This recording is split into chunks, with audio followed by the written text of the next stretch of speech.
Looking around the NBA, there are tons of teams that have a lot of great young players. Today I'd like to take a look at 3 teams that are best set up for the future. The 3 teams that I'd like to go over today are the Memphis Grizzlies, the OKC Thunder, and the Alanta Hawks. We can start with the obvious pick in the Memphis Grizzlies. Ja Morant has been nothing short of amazing this year.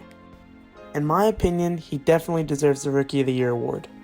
He's been the go-to guy and has brought them to the 8th seed in the stacked Western Conference, while averaging 17.6 points a game on 36 3-point percentage and almost a 50% field goal percentage.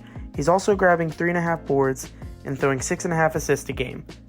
This is a star that the Grizzlies needed. And to say that the Grizzlies have a bunch of role players is an understatement.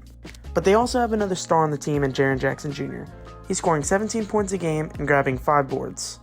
He's a big reason why I think the Grizzlies will have success in the future, and a big reason why they have success now. But as I said, they also have many good role guys, like Brandon Clark, who is averaging 12 points a game while grabbing 5.8 rebounds a game, shooting 40% from the 3 and 62% from the field. He has great shooting spreads, and he should continue to grow for the Memphis Grizzlies. And I haven't even brought up guys like Dillon Brooks, Justice Winslow, or Josh Jackson. These are all great players for the Grizzlies. My point that I'm trying to make is they're stacked with young talent, and they should continue to grow into a championship team by 2025.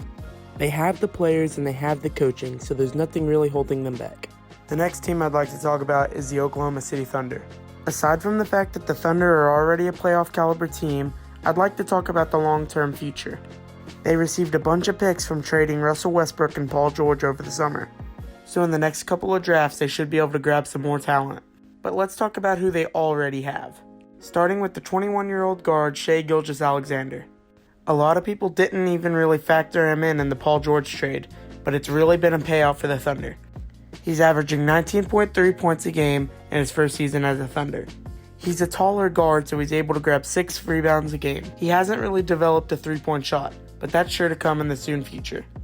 He has great shooting spreads and is a big reason why the Thunder are successful this year. Some of y'all might not have heard of this next player, but he's going to have a big impact for the Thunder in the future. Luguentz Dort may only be averaging 6 points a game, but he is there on the defensive side of the ball, bringing great defensive presence. Dort was a great defender in college and should be able to transfer that to the NBA.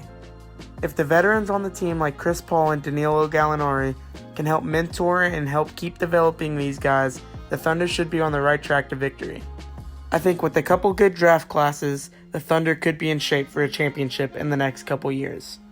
And finally, I'd like to talk about the Alanta Hawks. They have an all-star starter in Trae Young, who is almost averaging 30 points with 9 assists. He has a great deep ball and is a big reason why I think the Hawks can be successful in the future. They also have Josh Jackson, who is averaging a double-double with 21.3 points per game and 10 rebounds. He's fast off the break and has continued to grow this season. Also, guys like Cam Reddish and DeAndre Hunter are going to help the Hawks be successful in the future. With good coaching and a little bit more help from the draft, the Hawks could be a good team in a couple of years. That's all I have for this video. I really hope you enjoyed. If you did, make sure to like and subscribe and turn on the post notification bells for more videos just like this.